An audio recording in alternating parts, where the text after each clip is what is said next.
Hey y'all, it's Josh from Valley View Farms. I got a quick video I want to show to y'all, and the picture you saw, it isn't what you really think. I promise you. We're about to get into that. I want to give you a quick rundown on my background. I work for a Caterpillar dealership. I'm a welder and fabricator, and I do the line boring work and stuff for them. When I don't have welding work going on, I help out with the shop or in the shop doing diesel mechanical work and working on heavy machinery. So this video is kind of the reason I'm showing this to y'all. When we get the tractors, the heavy equipment comes to the shop, and we gotta look at them, we gotta inspect them, look them over, put our hands on stuff, check harnesses, hoses, and using that knowledge that we use at work, it's a good idea to try to use that on your own stuff. Definitely when you got a piece of equipment like this that you got money invested in and time. It's never too bad to take care of your own equipment and just to check it over, give it routine checks. What I'm about to show you is probably something that would be good to do maybe every 10 or 15 hours, just give it a little quick check, and it's not as bad as you think. What I'm gonna do is show you how to take the engine side panels off and even the front grille, and kind of give you a walk around of the tractor, certain key components and stuff. So with that being said, I'm gonna get going. John Deere has done a really good job on this tractor, in my opinion. I don't know about everybody else, but I don't know if the older models, if you had to unbolt panels and stuff and this and that, but there's really the only thing you need is a flathead or a Phillips or a flathead screwdriver. And these panels right here, there's one on each side, a 13mm socket. So let me get to it here. So we'll start out by opening up the hood, and right on the right side of your front of the hood, you'll see a little emblem here, and this is on the 4 series. I'm pretty sure all the small compact tractors the same way. But you just stick your Phillips screwdriver in there, and you hear the hood click. That releases your hood latch, and your hood will open up. And now, for this engine enclosure here, there's a tab right here. It looks like a washer. It's spring loaded. You flip it out and then you turn it sideways, so it'll run parallel with the fender. And there's a slot cut in the fender to let that come loose. After that, you just simply put your hands right here. This is what I do. Just kind of pull out and pull your fender or engine enclosure forward, and that's it. It's that simple. At the lower bottom corner here, you can see this tab here and this slot, or that tab there. On the front end of the tractor, both of those line up, and when you push it back forward to the rear of the machines, these pins will actually go into the panel there, the firewall panel, and hold it together. It's really simple design. I like it. I already got the other side panel off, just out here looking at it earlier. I'm going to show you how to take the grill off, and it's really simple, and your battery's up here, so this is just if you ever need to jump your tractor off, or you want to pull the grill off and clean this and get the leaves and debris out of it. It's as simple as you got 2 tabs on each side. You unlock these tabs or unlatch them, and the cool thing about this is it's 4 tabs and a wiring harness, 1 wiring harness, and the harness that you got unplugged is just for your headlights. A simple plug. You'll see the plug right here on the left side looking forward.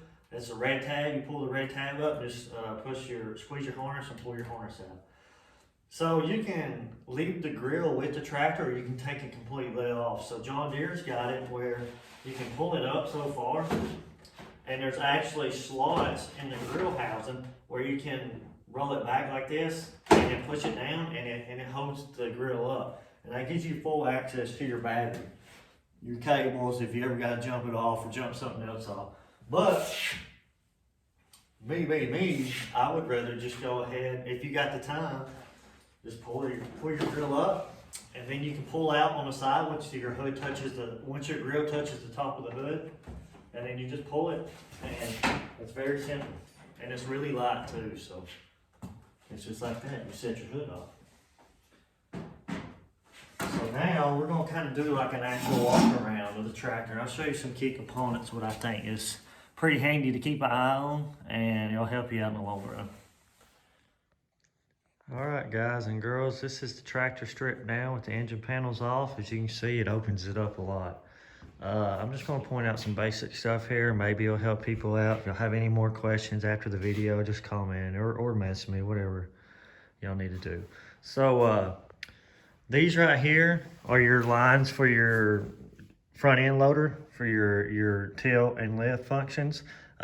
This is your engine oil filter, your fuel filter. It's behind the black plate that I showed earlier, two 13mm nuts to get the plate off or the panel off to gain access to that. Your water separator's here. At the bottom of it, there's actually a drain caulk to drain water off if you need to. You got your air filter, and then your overflow tank, your coolant pack, your radiator, your stuff up front. And then of course you got your battery there. It's a really good idea, if you can do this, is to just to check your hoses and your harnesses. Make sure you don't have any leaks, any code leaks. Check your belt there. Check your harnesses, your fuel lines. You can't never tell. You might have something rubbing that you've overlooked or that the factory overlooked, and it could cause you headache down the road. We step to this side of the engine. Behind this plate, like I mentioned earlier, is your starter. If you ever need to gain access to it, you can take that plate off without having the engine enclosures off. It's real simple to get to. You got your DPF filter, your turbo, your alternator, of course your exhaust pipe. If you ever need to get to any of that stuff, on the left side of the operator's compartment seat is your fuse panel, and then this right here is just the storage box for your knickknacks and stuff. Walk around to the back of the tractor. We got a fill plug for your rear differential, pit grease on your PTO shaft. That's a good habit. Come all the way back around to the front side. This yellow plug here is where you can check your front differential. And also on your front differential, there's dirt fittings. One here and one on the back side, about the same location. I don't know what the owner's operator manual says about the hour service on those, but I would definitely keep grease in them. Just make sure you check your manual and see how many times or how many hours you need to do that. I'm hoping this video helps people because it will save you a lot of headache down the road. And hopefully it'll save you a lot of headache, and hopefully it'll save you money on down the road. If you got a rainy day, late night, early morning, you ain't got much going on, go out and check your equipment out. It don't take long. You go over it, you can learn about your equipment, read the manual. That way you'll be prepared if something happens when you're out somewhere and you're working. I hope this video helps people out. I'm gonna button it up real quick and go here and eat supper. If y'all have any questions, like always, message me or comment. We thank you for your views, and God bless and have a wonderful week. Adios.